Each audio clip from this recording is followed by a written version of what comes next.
So as a man, when you see another man wearing a very expensive and flashy watch, is it a positive thing or a negative thing? Dickhead.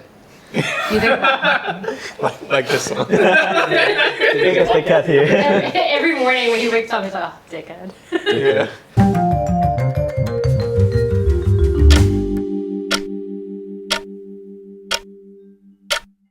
Okay, welcome to another episode of the Deadbeat Show. What have you guys been up to? Nothing. Work, life, Work? family, kids. You just went to Phuket, right? Yeah, man, that was pretty good. Basically, like a whole week of just swimming and eating, Relaxing. drinking. Okay. Then guess Tudor Black Bay 54. No, actually, I didn't. I actually brought a prototype of the watch. right, the I watch see, I'm gonna, I'm Okay. gonna launch. Did, Yeah. did What, is it a secret? It's not really a secret, but yeah. So it basically, you know the brand I'm gonna be launching Yeah. in August. So I have to go test it, make sure it's gonna be okay in the pool, in the sauna. So yeah, it survived. Okay. But that's a ski watch, no?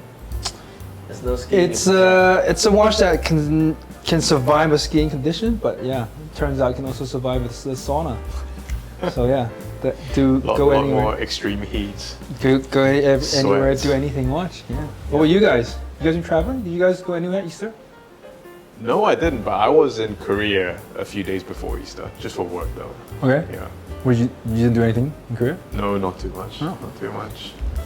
We just But- work. Sorry. No, I was just saying we upgraded the background here.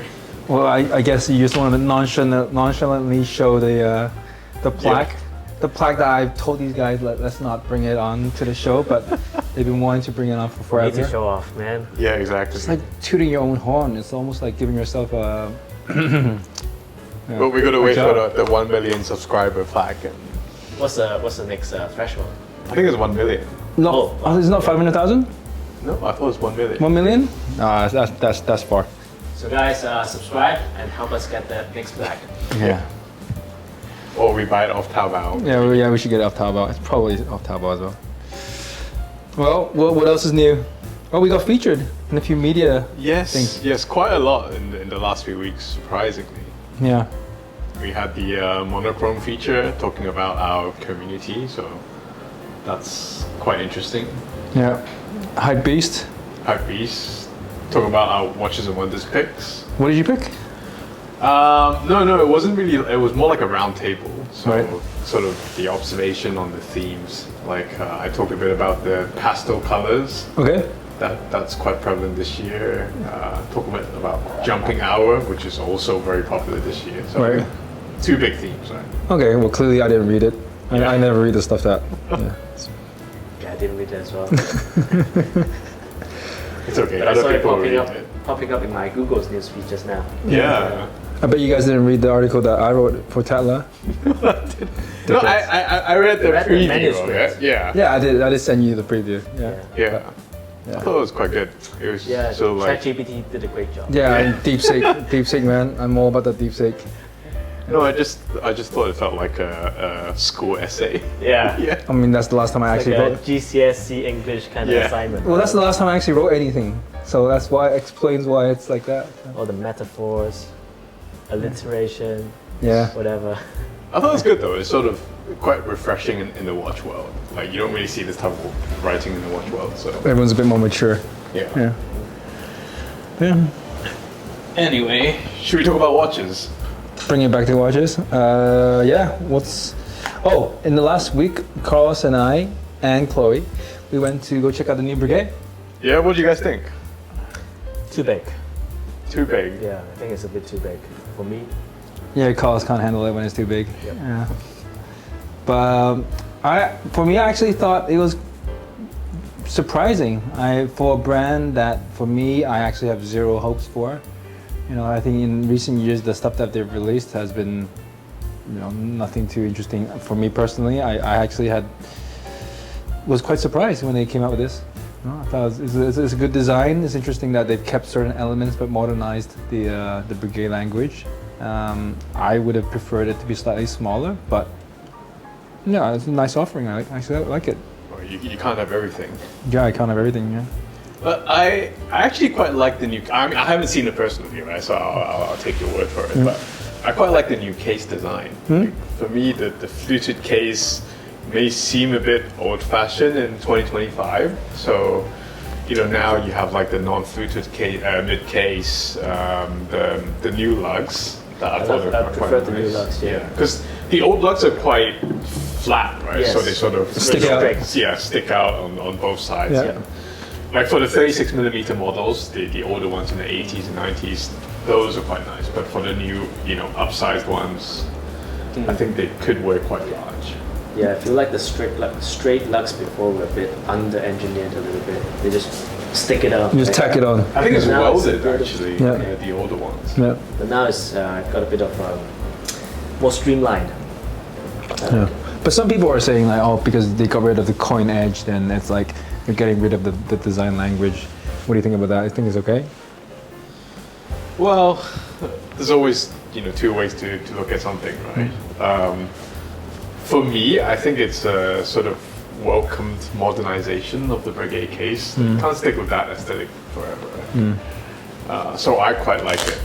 But Yeah.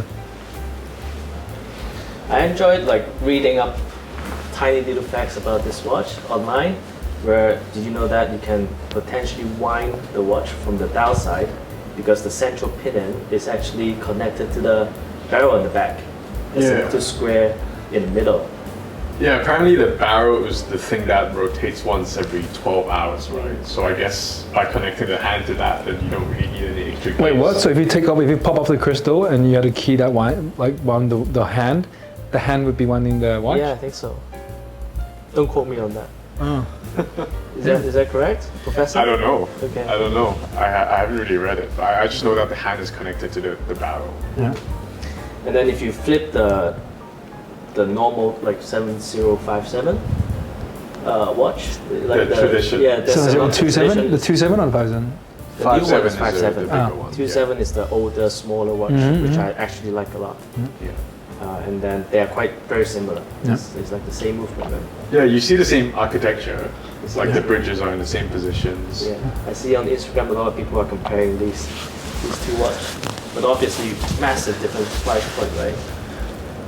Are they quite different? I mean, the usual Breguets, yeah. I mean, people are saying that this is, is a more simplified version of it, and so, but then they're charging more. But I think that's something that's a common thing amongst collectors, that they always think that a watch is just the sum of its parts. Oh, this movement here is in a different watch that's much cheaper, therefore this is overpriced. But they just don't understand that sometimes like that's not how it works. It's not like spaghetti aglio e olio. It's just garlic, parsley and spaghetti and olive oil, and suddenly you just put these really cheap ingredients together. Suddenly it's really expensive. Oh, it's overpriced. Like you just can't look at it like that.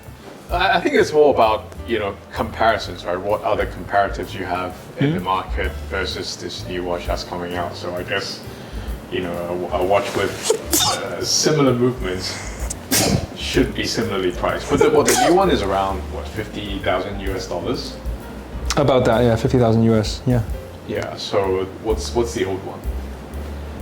I thought it was around the same No, I think it's same price much. point. 200K, I guess. Really? Like the retail price, not the secondary one. Secondary price is 100, but it's under 100K. For the 7057? 2.7 recently there was 2.7. posted Yeah, I think, yeah, something like, 100 and... Let's say 100. 100,000 or something, yeah. So around 12,000 US, right? Yeah, but design is, you can't look at it that way. If you look at it that way, then like, say Cartier, right? Cartier watches have like, sometimes they share movements, across different models. But the pricing can be vastly different. Design is design.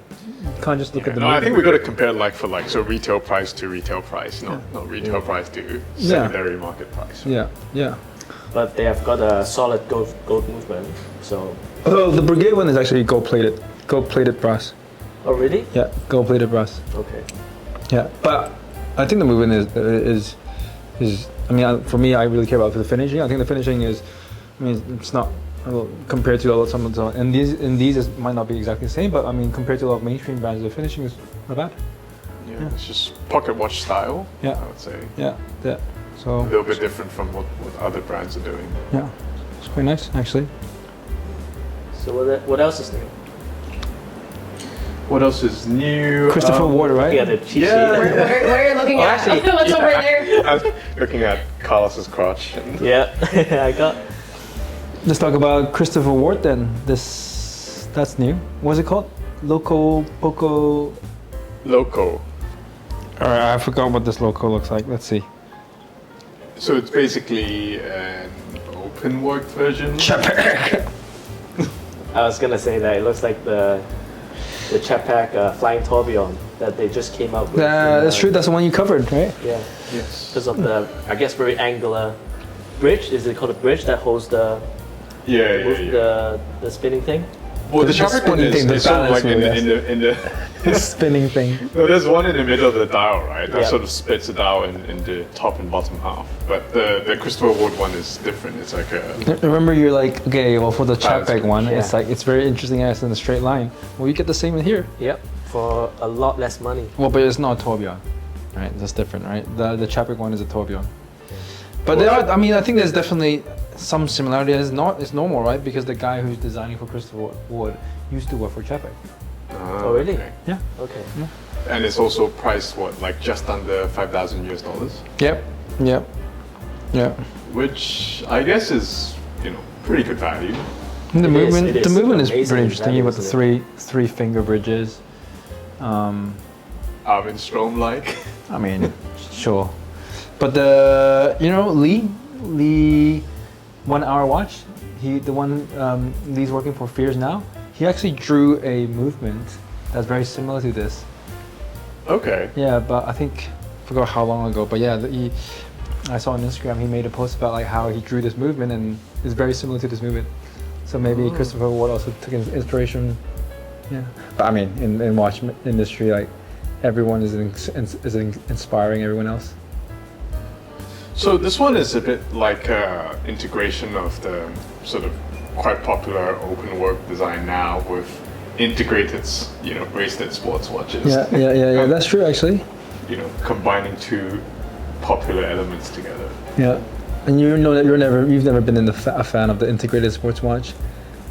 I mean, I'm okay with it. I just don't like the popularity of it. Yeah. I don't like popular watches. Yeah. What do you think? Because you've got one of the. Are you looking at the cheat I'm sheet? looking at a watch. I was Okay. like, oh, wondering what you're wearing. Is it a popular watch or not? So I can challenge you on that. I don't think this is a popular watch. No, what do you think? Because we have the Chapac Antarctic. Mhm.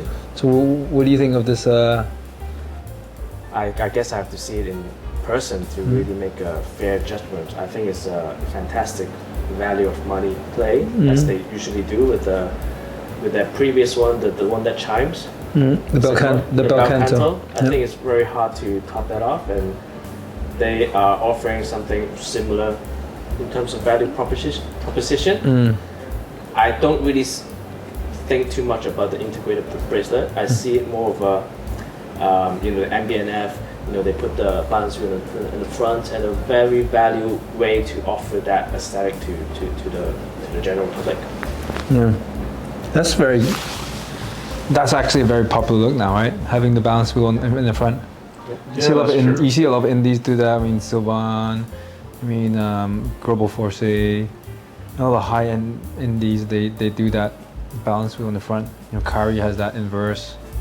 Well, I guess fundamentally it's popular because it's something for you to look at, right? Something's moving. Like instead of having two hands on the watch, you have something on the front that moves, and it's a lot more interesting.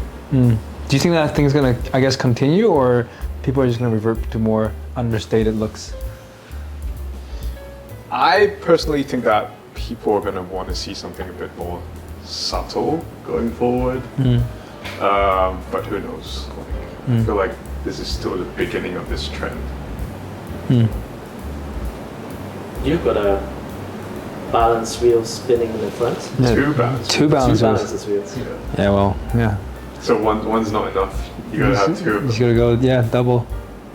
What else did you write on it? No, it's the next one. Oh. I think is a quite interesting release in the sense that it's a new version of the Massena and collaboration, right? So previously, Massena and Harpages did a collaboration where Harpages did the movement design for what's the name of the watch again? The new one? Previous version. The previous version. Previous one. I forgot what was it called. The watch together. Magraph? Yes, that's the one I was referring to. Magraph. Can I see? Yeah, so the Magraph is this one. Okay. So that was from like, what, 2 years ago? Yeah, something like that. Magraph. And then this year's one is the Noctograph. So I think the movement is the same or similar design, but with a new dial. design. Yeah. Yeah. What do you think? And I think like Massena tends to do a lot of vintage-inspired Sector dials. Yeah, dial designs, which I personally quite like. I like sector dials. Yeah. Yeah. When he almost always uses the leaf hands, a lot of silver, white, blue, and yellow. Actually, yellow is his signature color, but not on this watch. I feel the design is a bit more refined compared to the one that you just showed me. It's nice touch of color with blue. Again, but with these sort of watches, you can see it in the metal. See the metal, right? yeah. Before you can really Yeah. see anything. I mean, I think it's a good, accessible price point and Is it offering. accessible? How much is it? It's like eight or 9,000 US.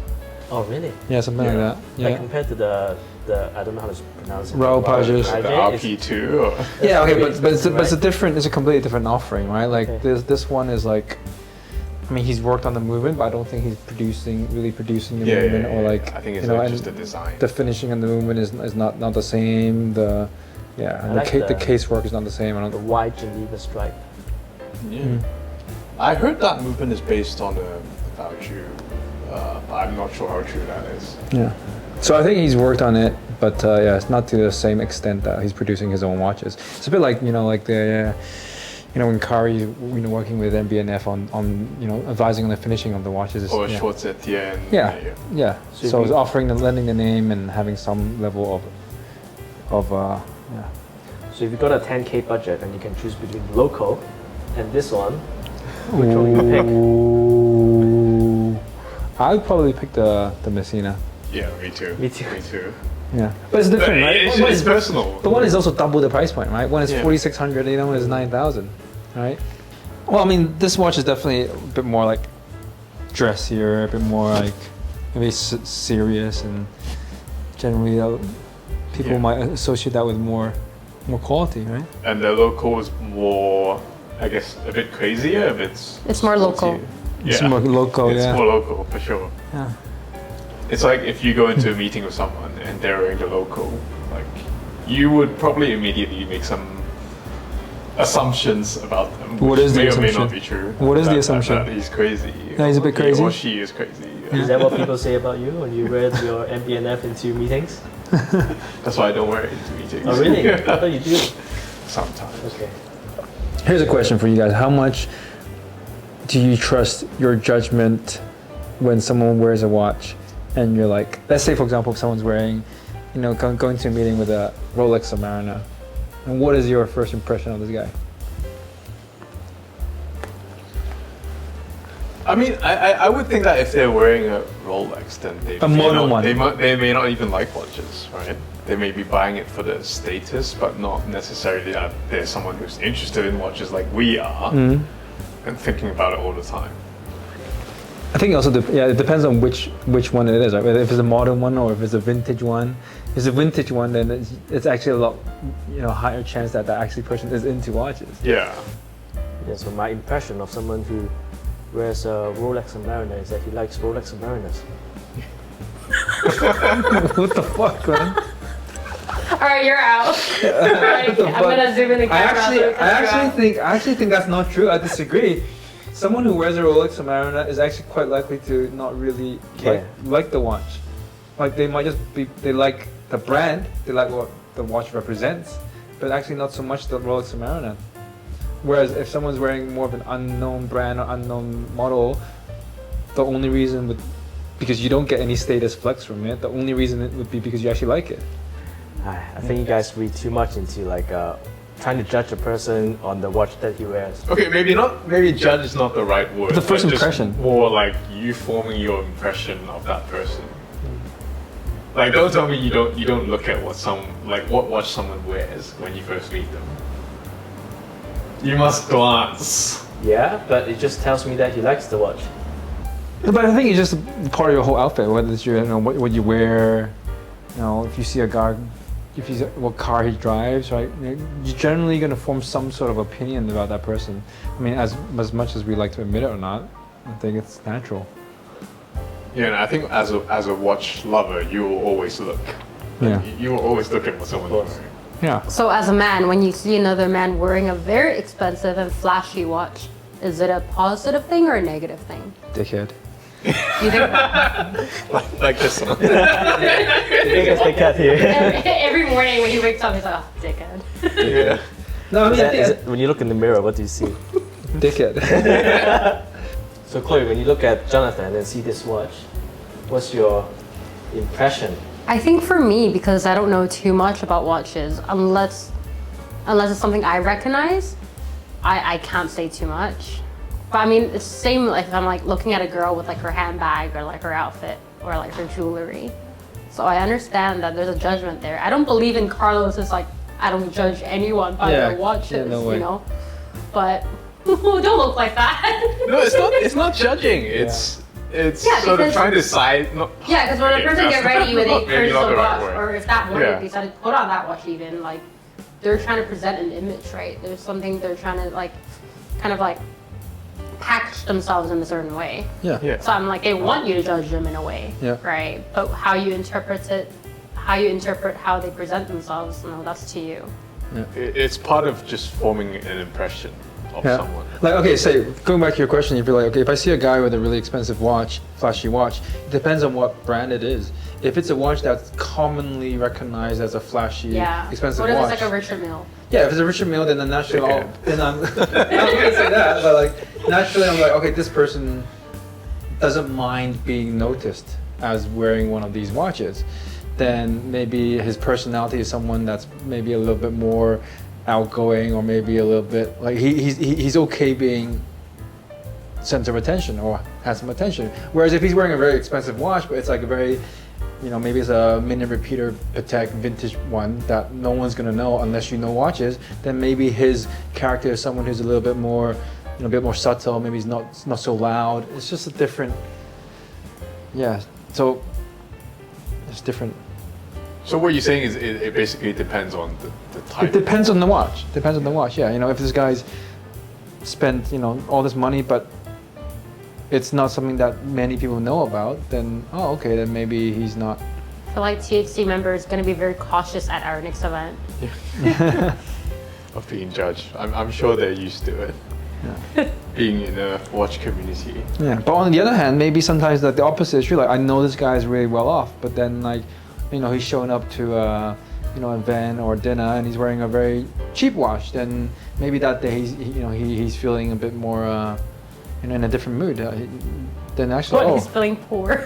no, it's not necessarily that, but he's just feeling like it actually sometimes it makes me feel like I respect this guy more because he's not wearing something to like show his status or. I think then that goes back to what Carlos says, right? And he just likes the watch. Yeah, he just likes the watch, and then that actually makes me feel like he's more of a actual watch lover. He's just wearing what he loves rather than wearing something that he feels the need to prove himself or. Yeah, I agree 100%.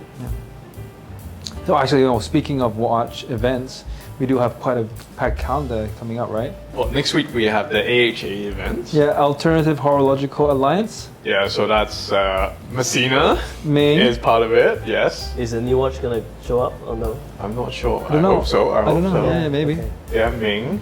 Fears. Who we retail for. Yeah, one of our retail partners. And Shapiro. yep, Fleming. 5. 5 brands.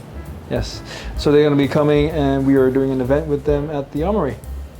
So So check out our website and sign up? Oh, I think it's already full. Oh, Yes. So yeah, too Sold late. out. So check out our website and sign up to the wait list. Oh, by the time this comes out, we'll be already over past the event. so check out our next events. Yes. And then another event on the 16th with MBNF. Yep. And then we will also have our summer get together. Oh, but before that, we're doing an event with Zeitwinkel. Yes, in early June. June 4th, I think. Who we also retails for. Yep. And then our summer gathering. And on the 19th of June. 19th of June. We're going back to Carlisle, crowd favorite, nice view, nice venue, nice food.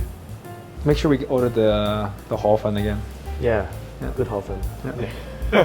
Oh yeah, and something that I actually saw recently was Mark Cho's latest Cartier. Did you see it in real life? Only pictures, because yeah, he hadn't received his yet. But yeah, from the pictures, looks pretty cool.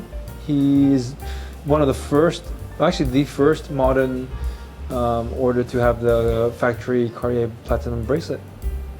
Yep. So it's a platinum tungsten tray. Yeah, so for those who are not following, it's a platinum tungsten tray with the Cartier bracelet as well, made specifically for the watch, right? And it's in baby blue, is it? Yeah, kind of ice blue, but in certain angles it looks a bit lavender-ish as well. Yeah, pretty cool. Yeah, I'm quite curious because you have the Armory bracelet, right? I do have the But Armory it's in bracelet. white gold. Yeah. So I'm quite curious to see what the Cartier platinum bracelet will look like. Yeah. Or was it in platinum? Yeah, it's all in platinum. Yeah. It's really cool. Yeah, and then the cabochon is also a bit different. I think it's in is it ice blue or green. I forgot. Yeah. Yeah, but for the record, I prefer your design. Thank you. That's why you're wearing it today. Yeah, and also I'm wearing it here as well, somewhere here. Oh. All right, feet content. Feet content warning. Yeah. I'm gonna get banned. Carlos's OnlyFans is at onlyfans.com/CarlosPang. Yeah. Yep. Subscribe. Carlos feet. Yeah. So are we talking about auctions? Yeah, we can talk about auctions. So you see anything interesting or just general trends you saw in the Sotheby's? I thought that there's actually a lot of resurgence of interest in terms of vintage watches, particularly vintage Patek. I feel like I'm not sure if you've observed the same thing. I haven't really been following the prices, so I don't really know. But generally, I felt that with collector friends. Everyone's looking for. Auctions as well. Yeah, everyone's kind of looking for one. Everyone's got a. Seems like it. So I went to the Sotheby's preview briefly last week, and there was one sort of Patek. I forgot the reference number. It was like a vintage one from the 50s, I think. So like a small seconds, 3-hand watch. The case was quite polished, and I thought, okay, the condition is not that good. I was sort of thinking maybe it's going to be like a sub 100K Hong Kong dollar watch. Turned out all in, it was like 190. I thought that was a bit Steep. crazy. Yeah. But generally speaking, I mean, I think auction results are, at least for me, I've always found auction prices to be a bit steeper than what you can get elsewhere. I think you can get good deals sometimes. Sometimes, Yeah. but generally speaking, I feel like, yeah. Generally, they charge like 30-40%. 25%, 26% buys premium. But there's definitely a premium associated with buying from an auction house. They feel like they can trust the auction house. They're, people who don't, are not part of these private deal groups. They feel like, I don't want to go through all the authentication and verifications of the auction house. It gives me that peace of mind, so they prefer to pay a little bit higher. People always say buy the seller, right? Especially when it comes to vintage watches. So maybe they feel like the auction house is a reputable seller, even though sometimes that may not be the case. Yeah. So I would always, say do your own due diligence for sure. Yeah, I actually recently saw one of the auction houses. They actually sold a, I think it was a Royal Oak skeleton perpetual calendar that was a aftermarket dial. Really? Yeah, it was an aftermarket dial.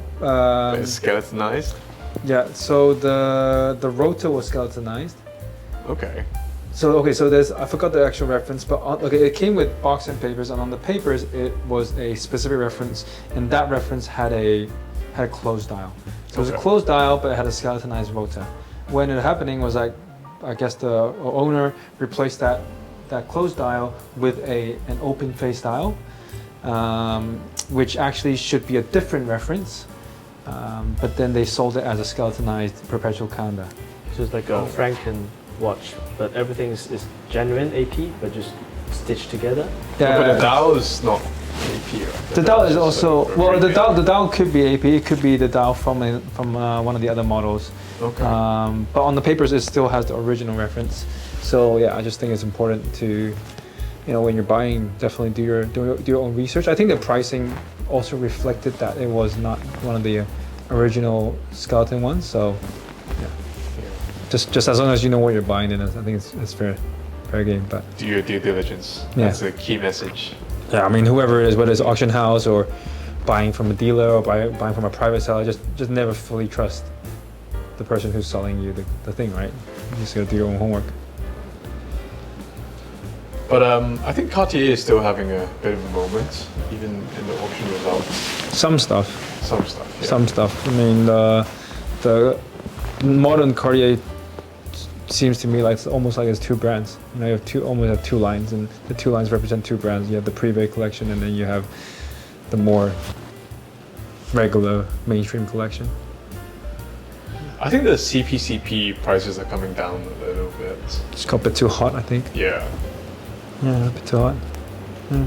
But early Cartier seems to be very strong. The 30s, 40s like the stuff. pre-60 or pre-70s stuff. Yeah. The London stuff is still strong. But I mean, we're still at the beginning of the auction season. The Geneva auctions haven't really happened yet. They're still happening. They're going to happen in around 2 weeks' time. So let's see. Any last things we will talk about? Let's talk about this.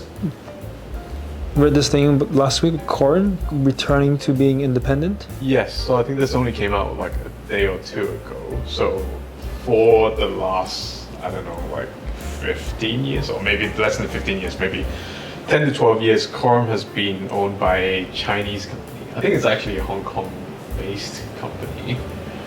But it just came out that an employee of the company led an acquisition with, I think, 2 external investors to buy the company back. So now it's back in European hands. That's good news, right? That's good news for collectors. It's exciting to see what they're going to do next. Yeah. I mean, Corum hasn't really released too many exciting things in the past decade or so. The only watch I know is the Golden Bridge. The Golden Bridge. But that came out ages ago, Yeah. right? Yeah. That's the only one yeah. The only thing I know is the massive dome bubble. stuff. Yeah, the bubbles. Yes. Oh, and did they only have the Admiral's Cup watch with all the flags of the boats and stuff? Yeah. Yeah. But, I don't know about that. Or another way of looking at it is the only way is up. Like Breguet. I feel like we're getting into a lull in the conversation. So, time to I think it's time to end it. Yep. All right. Cut.